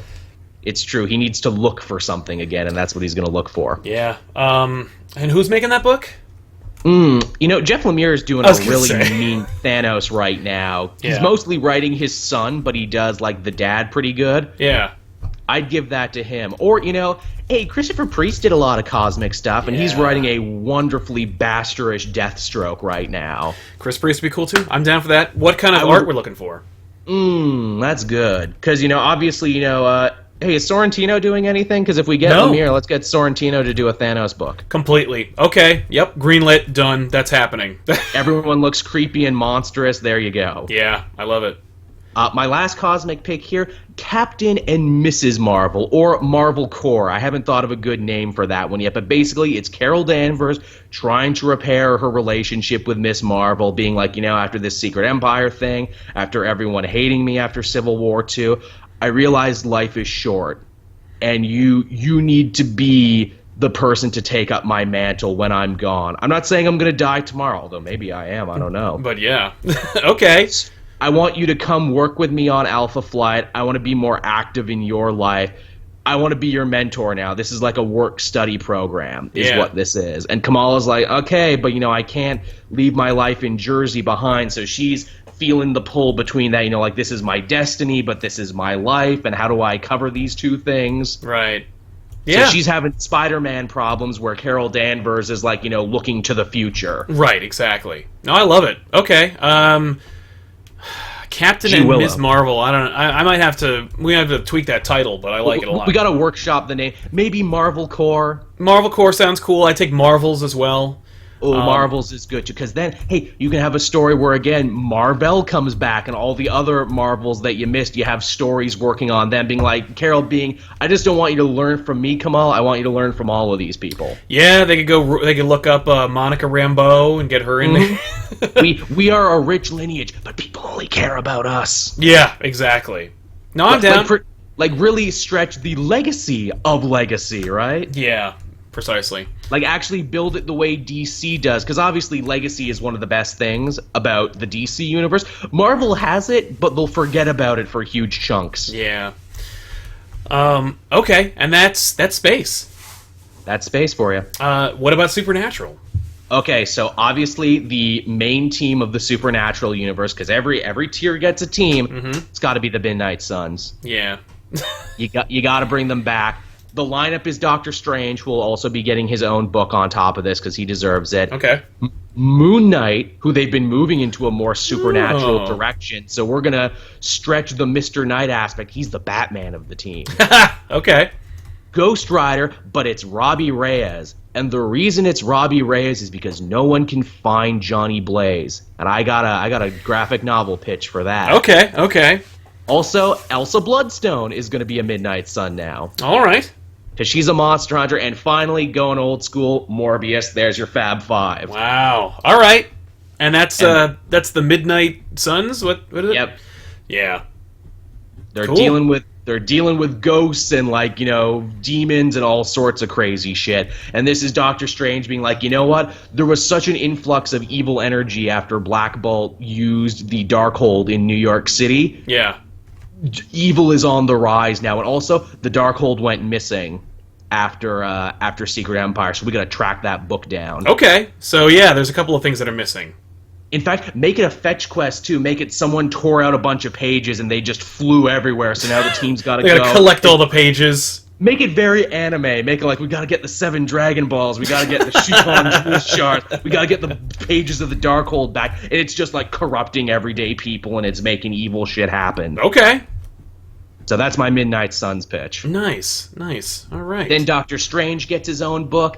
I don't know what I would do for Doctor Strange. I feel like I need to talk to Tiffany on this one. I feel she has a million good pitches. I think so. Let me see if she's available really quick. Tiffany, are you around? We had a good pitch, didn't we, where he gets a daughter, right? Oh yeah, that was my old pitch for Doctor Strange, was that he's that after House of M, we realize, like, my old pitch for Doctor Strange, we're doing a Doctor Strange pitch, we need one. So what we're thinking about is my original pitch was, this is a long time ago, that House of M, everybody got what they wanted. And what we never really got to see Doctor Strange and what he wanted. Originally, we just see him as like a psychiatrist or something, which is because Bendis doesn't know who Doctor Strange is. And so we go back to reality, back to our reality, we're at the Sanctum, and like this teenage girl shows up in a store stuff, and she's like, "You're my dad," and he's like, "Oh no, you're not," and she's like, "No, I am," and they're like, "You were a psychiatrist," and blah blah, and it's like when Doctor Strange created the bubble along with Emma Frost, her psychic bubble, to protect the heroes from the white event that made not the white event from, like, you know, next or new world or whatever, but when the world went white and changed everything back to the way it was, that Doctor Strange subconsciously protected her as well and pulled her in to this world.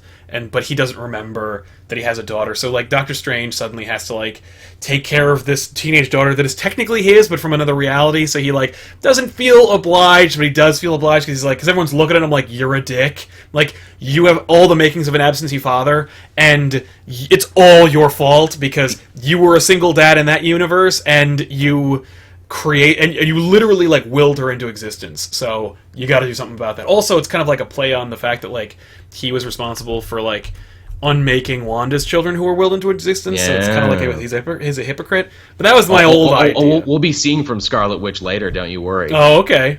My thing, but yeah, I love the idea of Doctor Strange becoming a dad, having to deal with dad problems, because he's been kind of like a freewheeling and dealing guy with his brownstone in New York and his personal manservant. I'd love to see that get topsy-turvy of now he's got to care for a kid Yeah, like Doctor Strange going to PTA meetings, Doctor Strange picking up, taking his daughter to the prom, Doctor Strange having to, like, deal with feminine hygiene products at the store, like, it's just... You can borrow all the best stuff from Venture Brothers with Yeah. Dr. Orpheus. Tiffany hates this idea so much, and she's just shaking her head at me. Do you have a better Doctor Strange pitch? A joke of the character I she love likes. him too much. Tiffany says she's too close to Doctor Strange to be able to come up with, like, a good Doctor Strange pitch, but I think there is one in there, and I'm guarantee you we'll have to hear about it later. But I feel that because I feel the same way about Green Arrow. They're like, Joel, pitch a Green Arrow idea. You're like, I can't. I love him too much. It would just be a giant fan wank is all it would be. It's true. No, I asked, what's it called? I asked the Bard, actually. I was like, you gotta, like, we can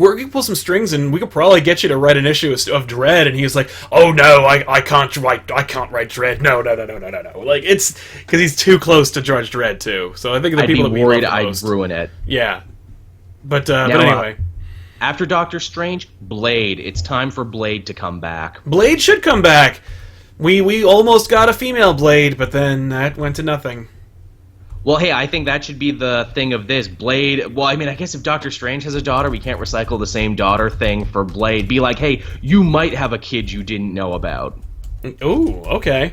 And he goes on a quest to being like, well, I don't remember having a kid. Why don't I remember? What happened to my memory? What in my adventures may have led to this moment? And it would just be like a cool book of him fighting vampires and stuff. As you've noticed, I don't have a Deadpool pitch, at least not in any of these. I have a Deadpool pitch later on. Make this like the cool action-y one of the supernatural thing. And, you know, you can bring in all sorts of vampire lore and supernatural stuff to it if you want. Yeah. Okay. Shit, we're almost done with the supernatural world, aren't we? Yep, I got one last one, and this is the one I'm the most proud of. Okay, let's hear it. Scarlet Witch opens a paranormal detective agency, right? Because she ain't seeing eye to eye with the mutant community anymore because they don't have books in my thing. Right. She needs a partner, though, for this. Someone who's good at stuff, someone who can get in and out. And her partner for this turns out to be Vision. Vision and Scarlet Witch Detective Agency, them kind of repairing their relationship and being like, you know, we were lovers once, we had this complicated history. Definitely kind of pay reference to what Tom King did in his Vision book. Yep. But have them have like crazy paranormal stuff because like the Vision is so advanced, he might as well be paranormal, and it's kind of like a hey, you got science fiction in my horror story. Right. That's true. You do straight up shit like that. You make it like Hellblazer. They get into Hellblazer stuff every week. Okay, I'm down for that. And maybe by the end of the year, they decide if they want to get back together or not, or if that's just, not going to happen. Yeah. Can we have Gabriel Wohl to draw it, since he drew the Vision? Yes, that's a beautiful book. He sure can. Yeah. God. Okay, then there we go. Okay, we talked about how you had a couple of pitches that we haven't actually come up yet, but this is the lineup for the month-to-month Marvel publishing line, at least for the first year. Now, remember, the concept here is that we're not going to do... just because they have a year's worth of story doesn't mean that they're going to keep going. Some characters could drop out and have to, be replaced or changed out. So, the Midnight Suns, they could only have a year's worth of stories in them, and then you have to swap them out for something else, or we have, a better concept. But, let's get into the graphic novels that you had pitches for. Yes. So, as you can see, I didn't show much love to X-Men in my, monthlies. But here's the thing, because I think they should clean up in graphic novels. I also think they need to be rehabbed in graphic novels a little bit. Yeah. So, the first one I'm pitching is X-Men Year X. And the idea is that it's the Earth 1, but for X-Men stories. That's the let's draw from every piece of continuity, from the movies and the cartoons and the video games, and let's go back to the start. So, and let's try and make it better. So, All-Star X-Men. Yes. Cool. It's absolutely All-Star X-Men. We won't. Hey, is Morrison free? Can Morrison come back for this? Oh, I don't know. Does that... Okay, you know what? Grant Morrison might just say yes to that. So, if you want Grant Morrison to write your All-Star X-Men book and call it, what was it? Year of X? Or Year X. Year X? X-Men Year X. Okay. Greenlight, we gotta have an X-Men book. X-Men. You do, and here's the thing. Get it back to the way it is, and the idea of if this is a hit, then the next year we come out with, like, X-Men Year XI, and so on and so forth, and you build up from there, and, like, you jump ahead a couple years, and you actually get to see them grow up and mature, and maybe eventually come back to where we are now, and maybe fix some shit that went wrong along the way, like Cyclops becoming evil. Yeah. Maybe fix that shit. Maybe actually do something with it instead of just half-ass it along the way. Yeah. Okay, cool. Well, we gotta have an X-Men book, and that sounds pretty good to me. Another X-related book for my second one, Deadpool Kills the Multiverse. This is Deadpool going through the Marvel multiverse, so he ends up in 1602. He ends up in the Wild West universe. He ends up in the Ultimate Universe. This is my way of backdooring the Ultimate Universe back into existence, just for Deadpool to fuck around in. Just for him to kill them. And also to imply, Richards fixed the universe and the multiverse, so these places are fine and they're out there. Wait for Deadpool to go and fuck them up a little bit. Okay, that sounds cool. That's my pitch for that. I also have, here's my Banner Hulk one, Hulk Going Green. The idea here is that Bruce Banner has found himself back to life. He has no idea how he's back to life, and that's, like, scaring the shit out of him. It's because probably the greatest Hulk villain of the last 10 years, Doc Green, made it so. This is a long con by Doc Green, who was himself yet another evil personality within the Hulk of which he's battled before. Because if you remember, there was a big, like, missing chunk between the end of the Doc Green saga and the beginning of Secret Wars. Yeah. We're going to go back, we're going to fill that void, explain what happened, and then by the end of it, all the Hulk characters that got depowered, so, you know, Rick Jones and, Betty and her dad and everything, the Hulks will all be back by the end of this. Okay, cool. We're putting it back. I would offer this one to Duggan as well, because I feel there was so much of that story left he never got to tell, and that it was going to be really cool, but they Secret Wars did out of existence. And you didn't, you're not going to give it to Greg Pak, huh? I like Pak, but I like Duggan a little bit more. Duggan is my generation's Hulk writer. There you go. See, my generation's Hulk writer is Peter David, which I don't know if I could give it to him. Nah, not today. Well, it's funny. They imply that Doc Green might be the larval stage of the Maestro. That makes sense. If you give him that idea, Peter David will be like, I accept. Oh, yeah, no. He would take that pitch in a heartbeat. In a minute. The other one I have for graphic novels, Ghost Rider in Hell. Okay. Remember I said Johnny Blaze was missing and no one knows where he is? Yes. It's because he's in hell being forced to race demons for the amusement of Beelzebub himself. So it's like, what's it called? Ghost Riders from Secret Wars, where, like, they had to do the death race thing? It's exactly like that, and in fact, the devil begins to get a little bored with just Johnny Blaze. He's like, bring me more Ghost Riders for my amusement. And it's a way you can work in all these different Ghost Riders, and eventually they start messing with Robbie, and they have to stage an escape out of hell. I just like the idea of Ghost Riders in hell. Get a good Spawn team on there for that one, because that's basically what I'm riffing on right now. Okay, so, like, maybe we could call Greg Capullo to take a break from what's Image in DC and come on by. Making the sickest tattoo book you've ever seen. It's true. Yeah, no question. They're in hell and they're racing. And again, it's a way to get Danny back in the fold, like Danny Ketch and like Carter Alejandra. Slade. Yeah, Carter Slade. Yeah, all these other Ghost Riders who haven't been relevant in a while. Again, it's a way to pay homage to the legacy and say, yes, these characters still exist. They know each other. They kind of matter. Maybe they'll pop into each other's lives. And if people like this, maybe this can go into a Johnny book. Yeah. That'd be cool. Yeah, all of these, most of these can actually also be backdoor pilots for series that could be brought out into the next, like, year's worth of planning. 100%. Your magical pitch book was eerily similar to a Tiffany pitch book, which I'm going to toss out there as an alternate, just in case that doesn't work out. This one is a... never mind, I'm not allowed to talk about it. So, No, it's too good. It's too good, I gotta keep it internal. So, from there, that's the concept. Like, that's the idea, is we just focus on some, like, pillars of the Marvel Universe, and then give them their time in the sun, and kind of explore where it can come from, and explore, like, the possibility to that, that can be done from there. You know what I mean? Like, it's just a concept that it's not the most, like I said, it was not field tested. We did not put this through a simulation. We're just kind of like tossing out ideas and seeing if that would be something that people would want to see. I think it turned out great. I was quite proud of myself, if I may tip my hat to myself. Oh yeah, no, you have like I challenged you to come up with 16 books plus some extra graphic novels, and you met that freaking challenge, no question. Apparently, I do my best work at 3 in the morning while waiting for videos to render. Right. That's my thing. Now, did you have anything else you wanted to add on? No, it's funny. I like all of these, but I can't really argue with any of them.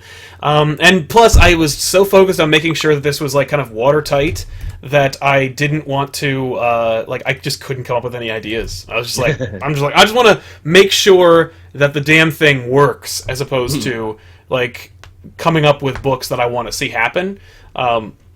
But maybe we'll do this in the reverse sometime and come back to it and be like, all right, Marvel still didn't do our idea, so here's some more books that we want to do. Year 2 of Marvel Foundation, There you go. I like it. But, let us know in the comments, do you want to see Year 2 of Marvel Foundation? Yeah or nay? Let us know. Yeah, the chat keeps saying, but what about the Inhumans and what about Morlun? Yeah. Morlun can show up in, he can be like a brief villain for the Midnight Suns to fight because he's magical in nature. And the Inhumans, they'll hang out with the Fantastic Four. Like I said, they'll meet everyone who ever started out. That's the thing, is that, the Inhumans are just basically Fantastic Four, supplemental characters anyway. Let them move to Mars. New Attilan can be on Mars and just put them over there. They're the next door neighbors to the Baxter buildings. Hi, neighbor. Boom, there you go. That's how, and of course, because of the Human Torch's weird relationship with the Inhumans, we could have that be a sort of a source of contention for them. Hey, Johnny, why do you keep looking the other way every time Medusa comes out to check the mail? I may have had a relationship with her while you guys were gone, and I think Black Bolt's going to kick my ass if he sees me again. Yeah. I don't know if you've seen that guy, but he can, destroy universes by whispering. It's true. So, there you go. That's a great place to just kind of shove the Inhumans. I would not give them a book. I would just let them be in the Fantastic Four book. I feel like I should have given something for Black Panther too, because he has a movie coming out. I wrote for the graphic novels Black Panther Blood Diamonds, but that was just a title, and I have no idea where that's gonna go. Yeah, I don't know. It's I have title, I throw that out to someone else, you think of it. Yeah, right? Go for it. Something with Black Panther, something with Blood Diamonds. That's all I got. Yeah, he has a team book now, Black Panther. Black Panther and the Crew. Yeah? Is that true? Yes. Oh. Came out last week. Oh, shit. It's him, Luke Cage, Misty Knight, and Storm. Okay. You see Marvel's other big problem of not advertising books? Yes. That's a huge issue. I like, what's it called? Jacob's idea, blood vibranium. Hey, that's better than mine. See, Jacob, you're an idea man. You'll go far in this organization.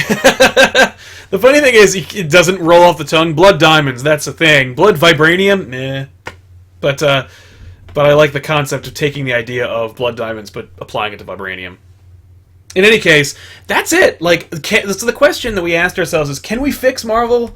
Can we save it? And I think yes. But at the core of our ideas, it requires a fundamental shift, a big idea, and a big shake-up.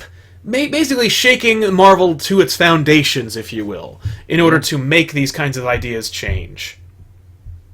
I don't know. Most def. It's a weird world. And, stranger things have happened, who knows? But I will say that, this is just a thought exercise. It's not hubris. It's not some expectation of us to say, it's gotta... We're gonna get this idea brought out eventually. No, it's just... We're just trying out new ideas. It's a thought exercise. It's a creativity exercise. Is there something... Are these the kinds of things that would resonate with audiences new and old alike? And sure resonate with me. Yeah, right? I think so. I think that people would buy it. And I think that the right people would buy it. Because, while I don't think you could apply this kind of idea, a publication plan to Marvel 20 years ago, you could definitely do that in a world where you're supplemented, where you are owned by a parent corporation. It doesn't really matter, like, if your company makes money or not, as long as it makes ideas. They are the house of ideas. You know, it hit me just now. If we do year 2, we should also get a digital division going, because I'm pretty sure digital is the future anyway. Yeah. Why does Marvel not have a Marvel Capcom comic the same way that DC has their Injustice? I don't know. That seems like a slam dunk. You use the exact same model, be bold-faced in your stealing of it. I'm sure it would make a lot, because there's a lot of Capcom fans out there who I'm sure would buy it just to be completionist.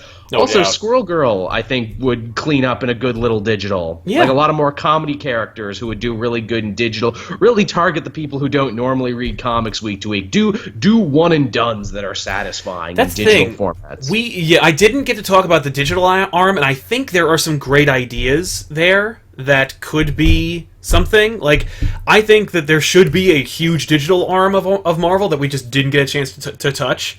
That's better than Infinity. I hate reading Infinity comics. Is just a stupid. It's just a waste. It is. But I like the idea behind making digital exclusive content. I mean, like, just there needs to be Marvel webcomics. There needs to be Marvel digital exclusive comics. There needs to be pilot comics, pilot series that are available only exclusively through digital that eventually become print, maybe. Like, it's just kind of what the hell. Like, you know, it just needs to... These are ideas that need to be done. Definitely. Agreed. So, yeah, that's what we got. That's the show, everybody. Thanks a lot for watching. Joel, what's going on in Cape Joel that everybody can enjoy and look forward to checking out today, tomorrow, and I guess Friday? The future. I'm sure later tonight I will be uploading my review of The Button, Flash number 21, or is it 22? 22. Batman 21, Flash 21 as well. Oh, okay, yeah. That will be coming out on the channel later tonight. You can also listen to the newest episode of the Comic Multiverse that Matt and I did. It's funny, after we did our weekly poll thing, because I did it like the week before, I did more of calling Hydra Nazis, and a bunch of people were quite upset at me in the comment section, so I had to do the no, I record this show before that one, everybody. Yeah. But hey, if you like that, and if that's not a total turn off for you, also probably tomorrow I'm going to put it out. I got a 40-minute road to in-depth explanation for Secret Empire. I go into all the different little side stories and try and explain as much of the minutia as possible. I talk for 40 minutes. Indispensable for if you want to get your bearings on where the hell Secret Empire is coming from. There's a lot of minutia. And here's the thing. A lot of sites, when they talk about, like, here's what you need to know, most of them actually get the start wrong. Most of them say, oh, well, it happened in Sam Wilson, Captain America. No, it happened in Nick Spencer's Secret Avengers in 2010. This is a 7-year-in-the-making event. Yeah. Holy shit. Yeah, he's been planting the seeds in that one for a long time. And a lot of the characters from his Secret Avengers run, like Taskmaster, Black Ant, Maria Hill, are important in this now. Yeah, that's really cool. Well, over here on ComicPOP, you can check out right now the episode of Back Issues that was in just in time for Alien Day. We did the original Aliens versus Predator, and it's a whole lot of fun. It's a great conversation, and if you watch and you give us your suggestions, I think by tomorrow or something like that, it says it in the end of the episode. Check it out. Yeah, what's it called? We have a little contest, so give us your ideas and try it out. It'll be fun. You'll enjoy it. And this episode, because we released Back Issues early so that it would coincide with Alien Day, this episode will be available sooner than later. So instead of Friday, it'll probably be out on Thursday. So check it out, and we'll see you guys next time. Of course, I am Sal, and of course, check out Joel over Cape Joel, and we'll see you guys next week. So long, everybody. Bye-bye.